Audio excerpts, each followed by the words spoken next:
Il est vrai que sur le marché des cheveux, on entend différents termes. On nous parle des cheveux brésiliens, des cheveux péruviens, des cheveux malaisiens ou encore des cheveux indiens. Il m'a été posé la question sur cette chaîne, à savoir c'est quoi la différence entre les cheveux péruviens et les cheveux malaisiens ou encore les cheveux brésiliens. Je vais essayer de répondre à cette question ce matin, même si sur cette chaîne, je parle essentiellement des cheveux indiens parce que ce sont ceux que moi je vous vends. Néanmoins, si vous êtes intéressé par le sujet, je vous invite à rester en ligne. À tout de suite.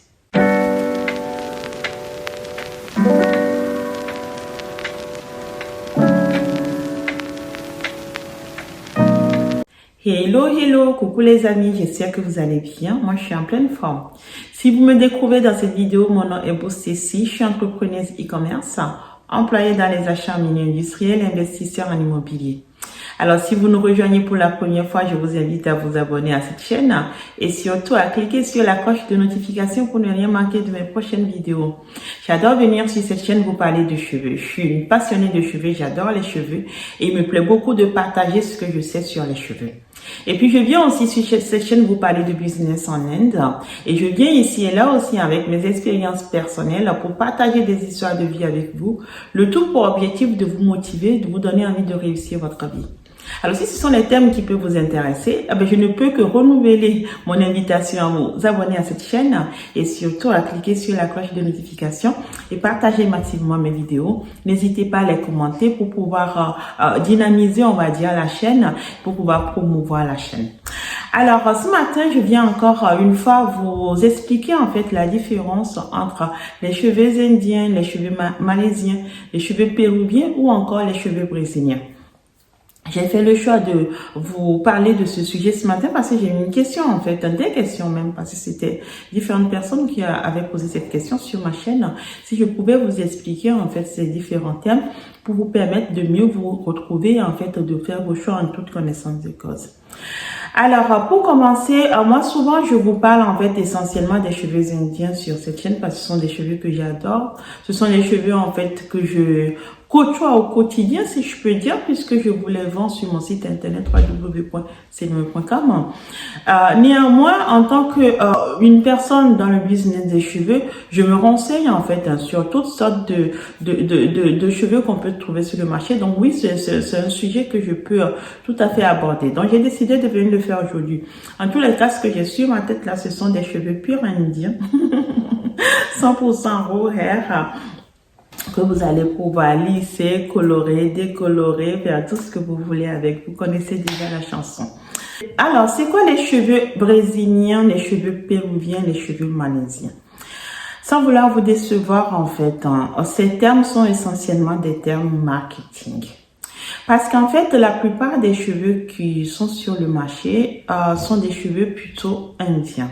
J'ai recherché très longtemps et je vous dirais en fait que il n'y a aucun autre pays dans le monde qui va aller donner ses cheveux comme les Indiens peuvent le faire pour raison en fait tout simplement spirituelle. Donc l'Inde est un pays qui de par en fait sa croyance à différentes divinités pour X ou Y raison, pour remercier en fait ces différentes divinités, en fait, les Indiennes, c'est les Indiens, parce que les hommes aussi le font, ça va même jusqu'aux enfants, en fait, vont offrir leurs cheveux. Et ces cheveux, parce que les temples indiens ont besoin en fait de moyens financiers pour pouvoir s'auto-entretenir, mais surtout aussi aider la population qui est pour beaucoup dans le besoin, vont vendre en fait ces cheveux. Donc ces cheveux se retrouvent sur le marché pour satisfaire les besoins des consommateurs et consommatrices que nous sommes, pour quelque part permettre aux temples de se faire de l'argent. Donc, je vais vous dire que la majeure partie des cheveux sur le marché, ce sont des cheveux indiens.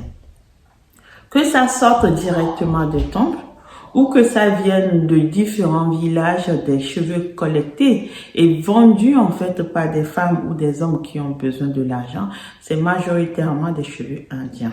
Maintenant, il se dit que dans l'ensemble des cheveux indiens qu'on retrouve sur le marché, il y a une petite partie, on parle de 0,7% qui viendrait du Brésil.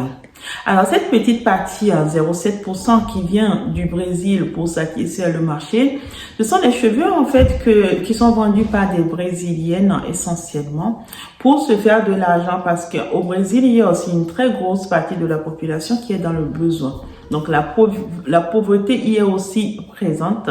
Donc, pour se faire de l'argent, apparemment, des femmes ici et là n'hésitent pas en fait à se couper leurs cheveux, mais du coup là, on va se retrouver avec des pointes de cheveux parce que ce sont pas des femmes qui veulent non plus avoir la boule à zéro comme les Indiennes peuvent le faire parce que ça les dérange pas. Donc les Brésiliennes vont en fait vendre leurs pointes, les pointes de leurs cheveux pour pouvoir satisfaire ce besoin. On parle de 0,7%. Vous conviendrez que 0,7% de tonnes de cheveux vendus dans le monde, ça ne représente absolument rien du tout, pour ne pas dire c'est peanuts. Donc oui, la majeure partie des cheveux, ce sont des cheveux indiens. Maintenant, il est vrai qu'on retrouve ces différents thèmes sur le marché. C'est ce que je vais vous expliquer aujourd'hui, ce que ces thèmes veulent dire. Ces thèmes sont essentiellement donc des thèmes marketing. Les thèmes marketing créés en fait pour vous aider à vous imaginer, n'est-ce pas? Ça me fait rêver ces termes d'ailleurs. Quand on dit brésilien, on a l'impression en fait d'arbourer les cheveux de ces filles qui dansent la samba. Ou encore quand on nous dit des cheveux péruviens, tout de suite on se retrouve de l'autre côté du monde et on imagine les femmes péruviennes avec leurs belles et longues chevelures et puis on a l'impression de faire comme elles. Alors en fait ces thèmes ont été créés essentiellement en fait pour ce qui concerne les Brésiliens, ce sont des thèmes créés en fait par des usines brésiliennes. C'est-à-dire qu'en fait ces usines vont, comme nous autres, aller en Inde acheter aussi des tonnes de cheveux, rapporter ces cheveux dans les usines brésiliennes, les travailler, parce que c'est pour beaucoup, pour ne pas dire c'est 100% du cheveu non remis. Donc, on les travaille dans des usines brésiliennes, d'où le nom d'ailleurs à la base en fait. On les travaille dans les usines brésiliennes, on les remet bien en place, on va utiliser différentes sortes de produits chimiques pour leur donner un aspect très luisant en fait, très beau à voir, très attirant. Tellement que ces cheveux, cet aspect en fait s'est imposé finalement comme le gage de qualité sur le marché. Or, il n'en est rien. Donc, les cheveux brésiliens ne sont ni plus ni moins que des cheveux indiens travaillés dans des usines en fait brésiliennes pour vous offrir en fait différentes textures de cheveux. Je précise les différentes textures de cheveux puisque je le disais tantôt, ces cheveux ont été travaillés chimiquement mais aussi physiquement. On va essayer en fait de ressembler le plus à la chevelure des Brésiliennes. Donc on va vous offrir des cheveux assez volumineux, assez brillants puisque les Brésiliennes travaillent leurs cheveux, donc on veut ressembler à des Brésiliennes, donc on va avoir quelque chose qui va être assez brillant en fait. Et on va vouloir vous offrir différents types de textures. Donc, vous allez avoir des body wavy, mais vous allez aussi avoir des deep wavy, c'est-à-dire des bouclés encore plus bouclés que les body wavy, sans être des curly pour autant. Et puis, comme au Brésil, il y a aussi des personnes qui ont des cheveux afro ou des choses comme ça, on va aussi les travailler pour obtenir en fait différentes textures de cheveux qui pour ressembler le plus en fait à des cheveux des Brésiliennes, mais en réalité, ce sont tous des cheveux indiens. Alors moi, j'en ai vu beaucoup lors de mes différents déplacements en Inde. Vous voyez ces piles en fait de carton entassés avec de gros morceaux de cheveux dedans et souvent quand je pose la question à mes fournisseurs en fait c'est destiné à quoi? La question c'est que ça part dans différents pays, notamment le Brésil et la Chine. Il faut savoir qu'à part l'Inde qui fait partie des exportateurs de cheveux dans le monde, à part l'Inde il y a la Chine qui est un gros exportateur aussi. Et il y a le Brésil aussi. Après, il y a différents petits pays comme le Vietnam et tout ça qui gravitent autour. Mais c'est essentiellement l'Inde, la Chine et le Brésil. Mais force est de constater que tous ces produits en fait qui nous viennent de la Chine ou encore du Brésil ou du Vietnam sont l'origine en fait c'est vraiment l'Inde. Après, ça transite par ces différents pays pour leur donner différentes textures et après derrière différents noms pour revenir sur le marché. Mais le pays d'origine de ces produits, si on veut vraiment parler d'origine du produit, le pays d'origine, en fait, c'est l'Inde. Donc, ce sont des cheveux indiens qui partent au Brésil, en fait, transformés dans des usines brésiliennes, qui reviennent sur le marché sur différentes textures, qui sont très, très brillants, très volumineux, qui sont lavables. Vous pouvez les laver, en fait, et qui sont aussi lavables, et qui nécessitent aussi différents soins pour pouvoir durer un peu dans le temps, mais qui vous dureront que quelques mois, en fait. C'est-à-dire que si vous vous amusez à les laver, comme on peut laver des cheveux, de vrais cheveux indiens non traités, si vous vous amusez à laver les brésiliennes, en fait, ce sont des cheveux qui se ternissent rapidement, puisque les produits utilisés, en fait, vont partir, en fait, une fois que ces produits partent, vous vous retrouvez avec des cheveux qui sont figés, des cheveux qui sont durs, des cheveux qui sont pas de très, très bonne qualité, bien évidemment. Donc ça, c'est ce que je peux vous dire en fait sur les brésiliennes. Les cheveux péruviens, c'est aussi en fait, c'est vraiment des cheveux indiens aussi. Mais cette fois-ci, on va vous les trier en fait pour vous permettre d'avoir des cheveux très volumineux. Il faut savoir que les péruviennes sont dotées aussi d'une très belle chevelure comme les indiennes. D'ailleurs, j'ai l'impression qu'elles ont les mêmes façons de faire puisque elles vont aussi beaucoup natter leurs cheveux dans le dos comme les indiennes font. Mais contrairement aux indiennes, ce sont des gens qui ne donnent pas leurs cheveux. Elles n'ont aucune raison à donner leurs cheveux. Je veux dire, ce sont des gens en fait qui, pareil, n'ont pas cette croyance, cette spiritualité qui les oblige en quelque sorte ou qui les incite à offrir leurs cheveux.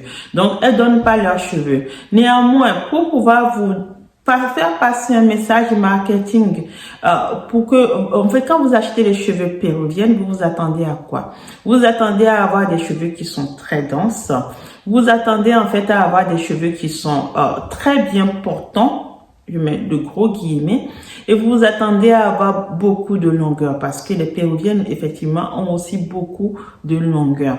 Donc, on va trier les cheveux qui viennent des usines indiennes. On va les trier pour vous sortir ce qu'on appelle des cheveux péruviens. Mais en fait, ce tri et ce travail marketing vont se faire cette fois-ci plutôt dans les usines chinoises. Donc, je récapitule. Ce sont des Chinois qui désormais ont le droit aussi d'acheter des cheveux aux enchères en Inde, qui achètent des cheveux indiens, les ramènent dans leurs usines donc chinoises, les travaillent chimiquement et physiquement pour pouvoir vous offrir ce qu'ils appellent donc des cheveux péruviens. Ces cheveux péruviens sont des cheveux qui parfois malheureusement sont mélangés aussi. Je ne dis pas qu'il n'y ait pas de la qualité dedans. Il y a de la très bonne qualité dedans. On peut être parfois très agréablement surpris par les cheveux péruviens puisque tout dépend de l'usine et de la stratégie autour de tout ça. Mais en réalité, ce sont des cheveux qui parfois, on parle aussi de beaucoup de mélange. Il y a parfois de la fibre en fait vestimentaire dedans, de la fibre je dirais pas du coton parce que c'est pas que du coton. Vous avez vu comme moi aussi il y a eu une vidéo qui a beaucoup circulé là, qui a fait le tour de la toile. Je savais pas trop si j'avais le droit de l'utiliser ici, donc j'ai fait le choix de ne pas le faire. Mais si vous recherchez sur Facebook, c'est une vidéo que vous pourrez facilement trouver où on voit en fait les personnes déverser plein de fibres de tissu en fait.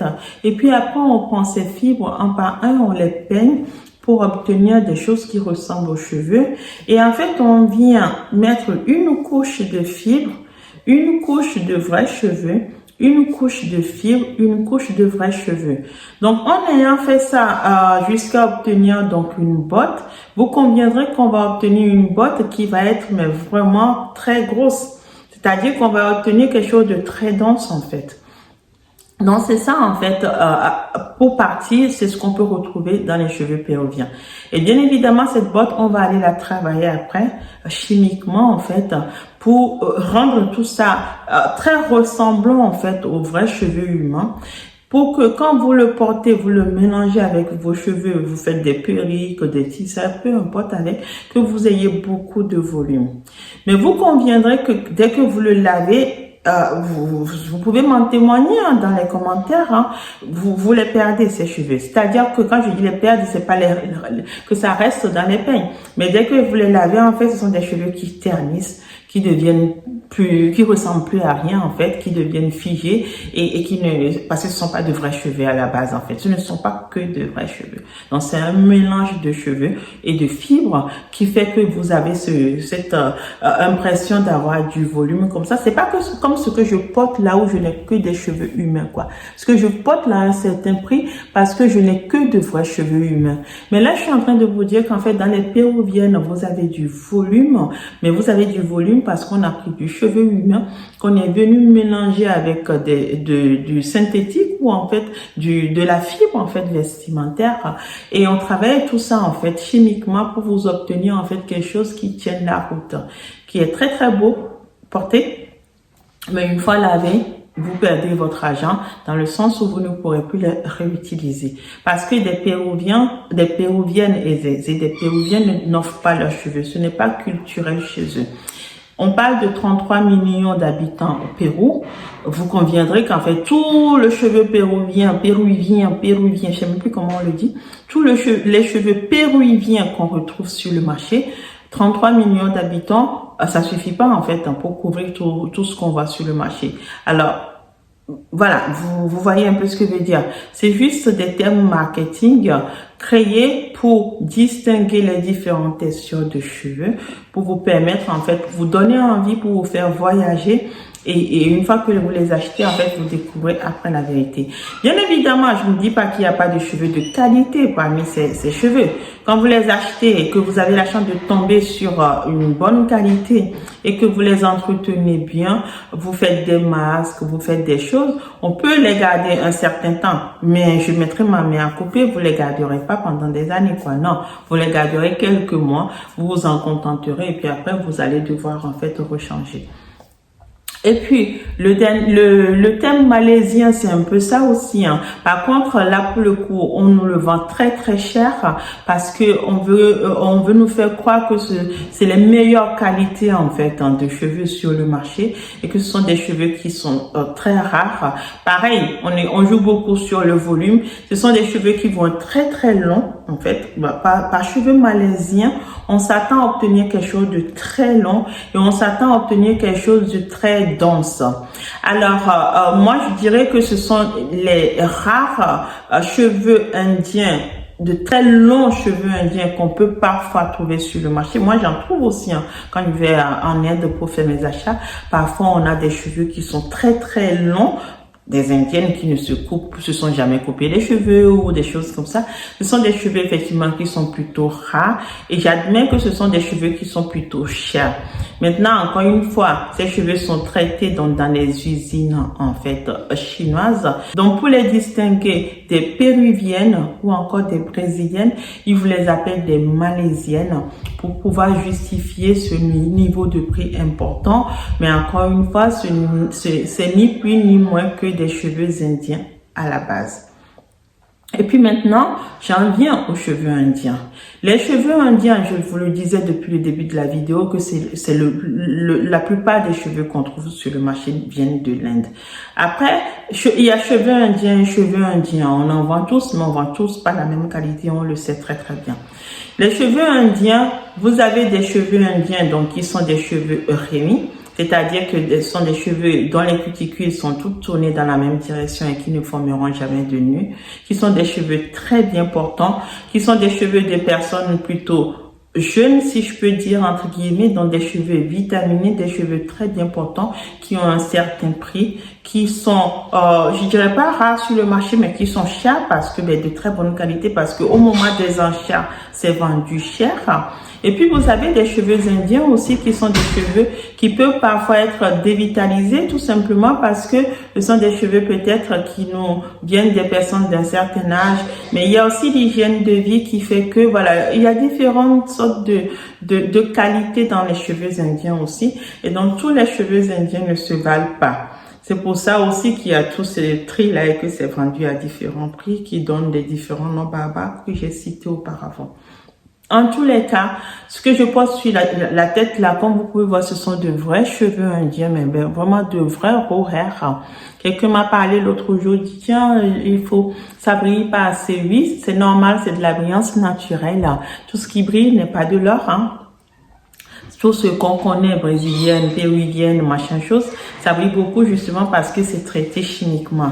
Là, on est sur des cheveux qui n'ont pas été traités chimiquement, qui sont bruts en fait, qui sont de vrais cheveux humains, donc qui ont leur brillance naturelle. Donc, on va pas aller maintenant leur créer en fait une brillance donnée par des produits à base de silicone ou de kératine en fait. Je ne dis pas qu'il faut pas utiliser de kératine sur ses cheveux. Au contraire, si vous leur donnez en fait un masque, si vous leur faites un masque à la kératine, elles seront juste sublimes. Ces mèches deviendront sublimes. Mais ce que je veux dire par là, c'est qu'en fait, on va pas aller vouloir en fait obtenir un rendu chimique qu'on peut obtenir sur les cheveux malaisiens, péruviens ou encore brésiliens avec de vrais raw hair indiens quoi. Là pour le coup, on est sur quelque chose de naturel, quelque chose avec une brillance naturelle et ce sont des cheveux qui ont un certain prix et ce sont des cheveux 100% indiens et qui sont là pour le coup pas du tout traités et donc qui sont différents en fait de tout ce que j'ai cité auparavant. Mais je me répète peut-être, mais encore une fois, la majorité, j'ai envie de dire 99% des cheveux sur la terre, des cheveux vendus viennent de l'Inde. C'est là où on a la plus forte population. Il dépasse désormais les 2 milliards d'individus. C'est là où on a les croyances qui font que ces personnes volontairement vont offrir régulièrement leurs cheveux. Tous les samedis, il y a des cheveux qui sont offerts dans des temples indiens. Et c'est là où on va avoir des gens, des temples qui s'assument de vendre ces cheveux pour pouvoir assumer les besoins en fait de leurs adeptes, mais aussi pour pouvoir s'auto-entretenir. Donc la majorité des cheveux viennent de là. J'espère vraiment en fait avoir répondu à votre question. N'hésitez pas, s'il y a un point qui n'a pas été clair, à me le laisser dans les commentaires. Je prendrai le temps de lire les commentaires et puis vous éclairer davantage si nécessaire. Mais en tous les cas, voilà ce que je peux vous dire aujourd'hui sur ces cheveux. Je vous remercie beaucoup. Je vous souhaite une très bonne journée. Au revoir.